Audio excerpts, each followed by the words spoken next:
Donc, bon, moi, je suis venue donc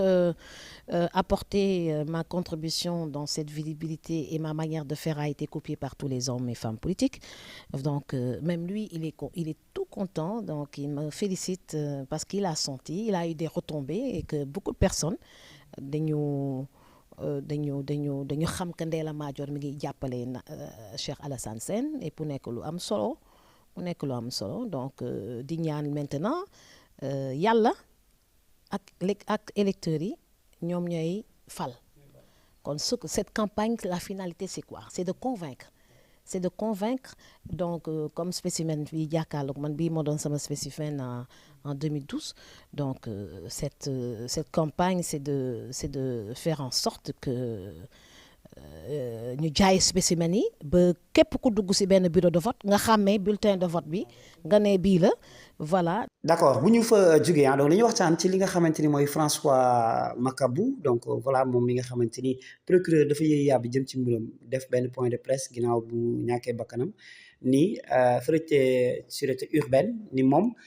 13 minutes yor nañ vidéo 13 minutes boo xamante ni voilà daf doon mbëkk miir bi est-ce que jàpp nga ni nit war na mën a taxaw di mbëkk miir bi ci vidéo surveillance ñu bàyyi vidéo bi noonu wala sax vidéo surveillance bi ñu ko waxee mooy vidéo boo xam dafay surveiller quoi est-ce que jàpp nga ni loolu xel nangu na ko. Non, mun na nekk caméra de surveillance comme mun na nekk caméra d'une autre personne moi j'étais pas là-bas donc le procureur que je respecte beaucoup def na conférence de presse nee na am na vidéo boo xam ne moom moo ko téye et puis waxu procureur c'est waxu procureur quoi donc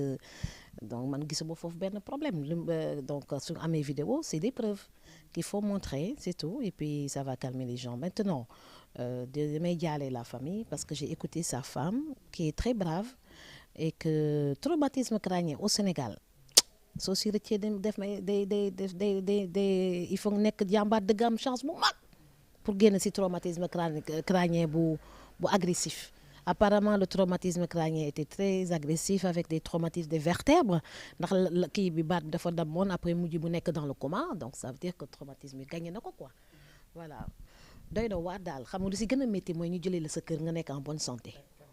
waaw ñu jël sa kër nga nekk en bonne santé après ñu ne la faatu na loolu ku si nekk na nga ko xoolee su doon yow rek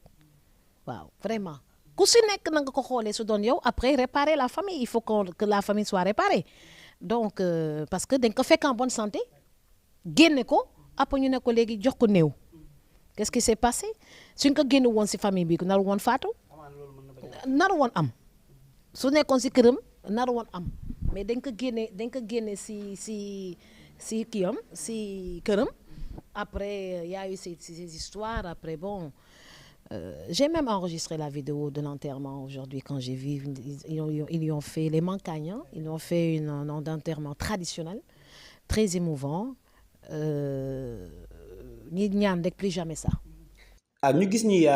gis ni tamit moom mi nga xamante ni dafa jaar ci armée bi donc daanaka def na ci 13 ans ci armée bi ba sax am na ay ñoñom ñu ko doon faral di wax def ay sorties di wax ci moom di def ay témoignages yu am solo ni sax daf leen sauvé woon ci fële ca Casamance benn attaque bi nga xamante ni rebelle yi attaqué nañ leen woon alors nit boo xamante ni jaar na fu metti jaar ci ay jafe-jafe àddina yu metti dina ñëw ba ci kaso ci luñ ko tuumaal mu jàpp ni def ko mu nekk di mbëkk ay miir ba si ñàkk bakkanam loolu est-ce que nekkul tamit loolu tey xel. man li wax naa li ma siy wax ba pare nee naa ko il était en bonne santé de chez lui jël nañ ko dem na après yóbbu nañ ko je pense urgence quelque part à l'hôpital principal je crois voilà donc l'autopsie prouve carrément la cause du décès certainement j'étais pas là-bas donc ça doit être certainement un traumatisme crânien avec un hématome qui s'est placé à l'intérieur du crâne donc loolu pour nga mun si mucc day daal di doy waar donc thèse du suicide je peux pas me prononcer là-dessus j'étais pas sur les lieux et que xam naa daal traumatisme crânien daal moo ko rey certainement l'autopsie va confirmer sama supposition maintenant l'enquête waaw enquête bi dina déterminer la cause réelle du décès donc j'en profite tout simplement pour présenter mes condoléances à la communauté Mancagne et au peuple sénégalais. alors li nga xamante ni tamit mooy ñàkk wóolu bi am suñu diggante ñun ak way àtte yi wala ñun ak justice ci Sénégal dañu gis ni dafa am ñàkk a wóolu suñu diggante ak ñoom ñàkk a wóolu boobu noonu lan moo tax pour yow ñàkk a wóolu am daal maanaam ñoom bu procureur waxee sax ñun de sénégalais yi duñ ko gëm wala ñu bari si ñun duñ ko gëm loolu lan moo koy waral pour yow. On est dans un pays où dañuy commencer banaliser l'agressivité verbale, agressivité psychologique, agressivité physique, dóor nit rey nit tey rek maa ngi gis benn papa dóor doomam ba rey ko man da ko bëggoon corriger. C'est tellement cette agressivité. Les temps certes sont durs, mais ça ne justifie pas la promotion de l'agressivité. Am na ku ma woon ne ma y a un certain sec que je connais pas sama xarit la mi ngi ma woowee depuis États-Unis mu ne ma j'ai pleuré toute la journée parce que dama ko xam ñu ne dafa évadé ñii ne dafa faatu ñu koy nëbb ñii ne dafa évadé mais dama gis ngay communiquer relax fecc ma commencé di reetaan. Tu m'as enlevé mon stress alors que je pleurais toute la journée. Tu comprends? Communication bi ñu véhiculer au Sénégal moo agressif. Il faut que les gens arrêtent ça. Loolu du jur musiba rek lay jur ah donc après suñu la arrêté dañ lay guuxal waaw gars yi dañ lay guuxal fekk ñi ñu ngi la doon seetaan ngay saaga ñu seetaan la ngay wax yoo xam ne après policiers yi nit rek lañu comme ñun ñu ngi nekkee nit rek soo ñëwee ñi la guuxal pour ñu je vais pas utiliser ce terme pour ñu attaquer la ah wala pour ñu défendre ñoom dañuy nekk déjà sur la défensive dès que ñuy jàkkaarloo yow ñu ngi sur la défensive après su fekkee yow yaa nekku si yoon affaire bi day métti daal donc dellu si nit yi na ngi dellu si xel yi rek mais les tortures c'est pas une raison. C'est pas une raison. On est dans un pays de droit avec des gens civilisés. On n'est pas dans la forêt. On n'est pas dans une guerre.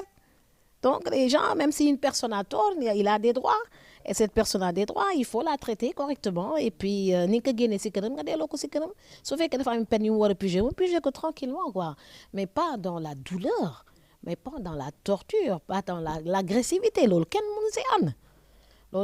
ànd. Su fekkee dafa fekkewulee nag da ngay maanu. Mais sur la nee ndax tu pour ou contre les tortures je dis contre les tortures. alors li nga xamante ni tamit moom mooy Mamadou Seck gis nañ ni dafa am li nga xamante ni mooy insuffisance rénale yow mi nga xamante ni docteur nga da ngay ñëpp xam nañ ni ndax docteur nga macha allah ban xalaat nga am est-ce que jàpp nga ne nit ku feebar ci am insuffisance rénale war na mën a rëcc kaso quoi war na mën a évader wu d'autant plus que moo xamante ni dafa nekkoon pavillon spécial. Donc dañ ko doon faj pare guñ ci ay mbiram mu dem daw quoi est-ce que loolu xel nangu na ko. ku am insuffisance rénale yow mën nga nekk am insuffisance rénale continuer sa liggéey di insuffisance rénale man mii mën naa am insuffisance rénale. waaw bon pavillon peut-être dafa nekkoon su phase su dialyse ah donc war a def ay dialyse am certainement peut-être donc voilà quoi. Voilà, mais ça l'empêche pas de vaquer à ses occupations, etc. Maintenant, ces épisodes, je les ai pas maîtrisés correctement parce que moi, j'étais dans une autre coalition en train de voilà, maa ngi woon si beneen monde quoi. Donc, j'étais même au Maroc. Donc, j'ai pas vécu ces épisodes. Waaw, maintenant su fekkee dafa évadé wu. Mais mën naa ne sa sant yàlla faatuwul. Xam nga kii dañ ne dafa faatu, kii ne dafa évadé wu. Ah, ku évadé wu da nga làkkatu quelque part rek. Donc sant kon su fekkee évadé na ba nit yi di ko wër parce que dara mënu fi sey fii ku fi faatu fenn lañ lay denc morgue lañ lay yóbbu ak wala suul la waaw à moins que gars yi def en catimini ah mais je pense pas que l'État Sénégal dem jusqu'à ce stade waaw ku fi faatu dañuy wax sa famille comme ni ñuy waxee manka bu faatu noonu la ñuy waxee faatu je pense que s'il est évadé je pense qu'il s'est évadé ah donc il y a aucune raison ñuy mu faatu ñu ne dafa évadé wu voilà donc. alors dañu leen di fàttali rek ni seen émission bi nga xamante ni mi ngi tudd les minutes de Ndella Madior donc désormais tous les 15 jours dañu koy seet si